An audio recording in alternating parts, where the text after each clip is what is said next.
Banyak juga ya materi di pahlawan-pahlawan nasional. Iya nih, semoga aja waktu ulangan kita ingat semuanya. Nar, kalau dipikir-pikir semua tokoh nasional meninggal dalam keadaan terhormat gak sih?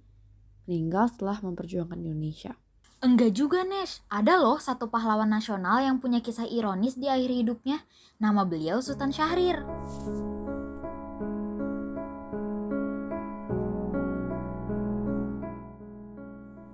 Sultan Syahrir lahir di Padang Panjang, Sumatera Barat pada tanggal 5 Maret 1909. Beliau adalah seorang intelektual, perintis, dan revolusioner kemerdekaan Indonesia. Sultan Syahrir memulai pendidikannya di Sekolah Dasar atau ELS dan Sekolah Menengah Pertama atau MULO di Medan.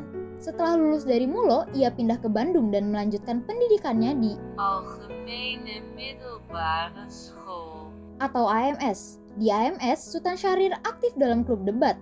Dari sinilah perjalanan politik Sultan Syahrir dimulai. Sultan Syahrir memulai karir politiknya pada tanggal 20 Februari 1927, di mana beliau menjadi salah satu dari 10 penggagas berdirinya Himpunan Pemuda Nasionalis atau lebih sering disebut dengan Jong Indonesia, yang kemudian berubah nama menjadi Pemuda Indonesia. Pemuda Indonesia merupakan penyelenggara Kongres Pemuda Indonesia yang mencetuskan Sumpah Pemuda pada tanggal 28 Oktober 1928. Setelah lulus dari AMS pada tahun 1929, Sultan Syahrir melanjutkan kuliah di Fakultas Hukum Universitas Amsterdam, sebelum akhirnya pindah ke Universitas Leiden. Saat awal Sultan Syahrir memulai karir politiknya, beliau tertarik dengan pemikiran sayap kiri karena kubu ini di Belanda kala itu merupakan kubu yang mendukung kaum nasionalis Indonesia, terutama dalam membebaskan diri dari kolonialisme Belanda. Dan dengan pemikiran kiri inilah Sultan Syahrir berharap bisa membebaskan Indonesia dari penjajahan kolonialisme Belanda.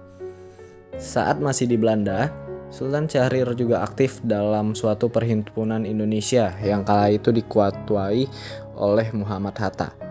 Namun karena perhimpunan Indonesia sudah banyak dipengaruhi oleh kelompok kiri atau komunis, akhirnya Sultan Syahrir dan Muhammad Hatta mengundurkan diri. Pada tahun 1931, Muhammad Hatta meminta Sultan Syahrir untuk kembali ke Indonesia yang kemudian disusul oleh dirinya sendiri pada tahun 1932. Saat di Indonesia, Sultan Syahrir diminta Hatta untuk mengembangkan Organisasi Pendidikan Nasional Indonesia atau PNI. Dalam organisasi ini, Sultan Syahrir menyerukan suaranya melalui Daulat Rakyat. Akibat aktivitas inilah pemerintah kolonial Hindia Belanda menggulung partai PNI dan mengasingkan Muhammad Hatta maupun Sultan Syahrir ke Bovendigul, Banda Neira dan Sukabumi pada tahun 1942, sebelum akhirnya Indonesia dikuasai oleh Jepang. Di masa penjajahan Jepang, Sultan Syahrir menjadi pemimpin gerakan bawah tanah anti-Jepang. Untuk menutupi kegiatan bawah tanahnya, Sultan Syahrir rela memberi kuliah di Asrama Indonesia Merdeka milik Angkatan Laut Jepang. Sultan Syahrir yang membatasi diri dengan Jepang dianggap orang yang bebas dari pengaruh Jepang. Dia tidak dituduh tentara Inggris dan sekutunya sebagai kolaborator penjahat perang Jepang seperti Soekarno dan Muhammad Hatta. Sultan Syahrir berperan penting dalam proklamasi kemerdekaan Indonesia. Ia adalah orang yang pertama kali mendengar kekalahan Jepang pada Perang Dunia Kedua lewat radio terlarang.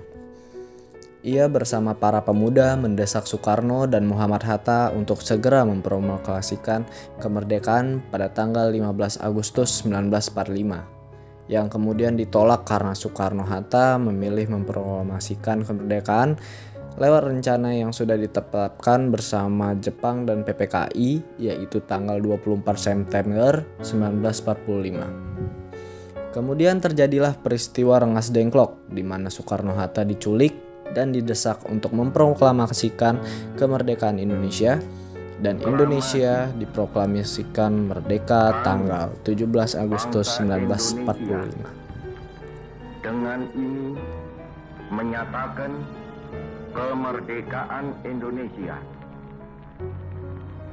Hal-hal yang mengenai Presiden Soekarno menunjuk Sultan Syahrir sebagai Perdana Menteri pada November 1945. Dengan usianya yang masih 36 tahun membuat ia menjadi Perdana Menteri termuda di dunia. Sebagai Perdana Menteri, Sultan Syahrir mengupayakan diplomasi dengan Belanda agar mengakui kedaulatan Indonesia secara de facto. Ia juga berperan penting dalam diplomasi penyelesaian sengketa Indonesia-Belanda dari tahun 1945 sampai 1949. Ia berusaha mengamankan posisi Indonesia melalui perjanjian Linggarjati yang ditandatanganinya. Namun hal itu justru dituduh menguntungkan Belanda karena pemberitaan miring oleh berbagai media yang menyebut bahwa Sultan Syahrir menjual Indonesia ke Belanda. Dan hal ini menimbulkan penolakan dari kelompok oposisi seperti Khairul Saleh dan Ahmad Subarjo. Pemberitaan dan penolakan ini berujung pada penculikan Sultan Syahrir pada 26 Juni 1946 di Solo. Kelompok penculikan yang tergabung dalam Persatuan Perjuangan ini menginginkan Tan Malaka memimpin perjuangan Indonesia, namun akhirnya Sultan Syahrir dibebaskan setelah Presiden Soekarno berpidato melalui radio. Dinamika dan tekanan politik saat itu membuat posisi Sultan Syahrir sebagai Perdana Menteri berakhir tahun 1947. Presiden Soekarno menunjuk Sultan Syahrir sebagai Perdana Menteri pada November 1945. Dengan usianya yang masih 36 tahun membuat ia menjadi Perdana Menteri termuda di dunia. Sebagai Perdana Menteri, Sultan Syahrir mengupayakan diplomasi dengan Belanda agar mengakui kedaulatan Indonesia secara de facto. Ia juga berperan penting dalam diplomasi penyelesaian sengketa Indonesia-Belanda dari tahun 1940. Setelah tidak lagi menjabat sebagai Perdana Menteri, Sultan Syahrir mendirikan Partai Sosialis Indonesia atau PSI yang dibentuk untuk menjadi oposisi dari Partai Komunis Indonesia atau PKI. Namun PSI mengalami kesulitan dalam merekrut anggota sehingga menyebabkan PSI sulit untuk berkembang menjadi partai besar. Hal ini terjadi karena ide tentang sosial demokrasi yang dibawa oleh Sultan Syahrir sulit untuk diberikan ke masyarakat kelas bawah. Pada Mei 1957, mantan Menteri Keuangan Indonesia Sumitro Jojo Hadikusumo mengajak Sultan Syahrir yang saat itu menjabat sebagai Ketua PSI untuk bergabung dengan gerakan daerah karena merasa ada ketimpangan pembangunan antara pusat dan daerah. Sultan Syahrir setuju, namun ia melihat bahwa gerakan tersebut terdiri dari beberapa kelompok yang sudah ada dan berkata lebih baik kalau disatukan saja. Akhirnya terbentuklah Dewan Perjuangan. Awalnya Sultan Syahrir menyetujui kritikan yang dilakukan oleh Dewan Perjuangan, namun ia kontra dan tidak terlibat dengan tindakan proklamasi pemerintah revolusioner Republik Indonesia karena ingin memisahkan diri dari Indonesia.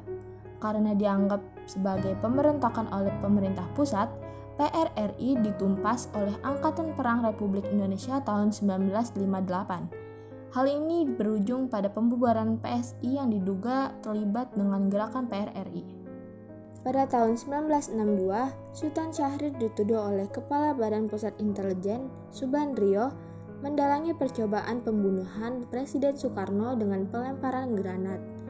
Dengan ini, ia pun ditangkap dan dipenjara di rumah tahanan militer Budi Utomo, Jakarta. Di sana, ia mengalami stres yang membuat tekanan darah tingginya memburuk dan menderita penyakit stroke. Sebagai kawan lama Sultan Syahrir, Muhammad Hatta mengirim surat kepada Soekarno untuk meyakinkan bahwa tuduhan Subandrio adalah salah. Namun, Soekarno lebih mempercayai intelnya. Kesehatan Sultan Syahrir semakin memburuk. Dengan itu, Hashim Ning, seorang pengusaha dan sahabat dari Soekarno, juga Sultan Syahrir, meminta izin kepada Presiden untuk membawa Sultan Syahrir berobat ke luar negeri. Presiden mengizinkan dengan catatan jangan ke Belanda dan tetap sebagai tahanan politik. Pada tanggal 21 Juli 1965, Sultan Syahrir berangkat berobat ke Zurich, Swiss, ditemani oleh istrinya Poppy. Pengobatan Sultan Syahrir semuanya ditanggung oleh negara. Namun karena berbagai penyakit yang dideritanya, Sultan Syahrir menghembuskan nafas terakhirnya pada tanggal 9 April 1966 di Zurich, Swiss. Walaupun menjadi tahanan politik, pemerintahan Orde Lama atas berbagai jasanya terhadap Negara Kesatuan Republik Indonesia, Presiden Soekarno mengangkat Sultan Syahrir menjadi pahlawan nasional.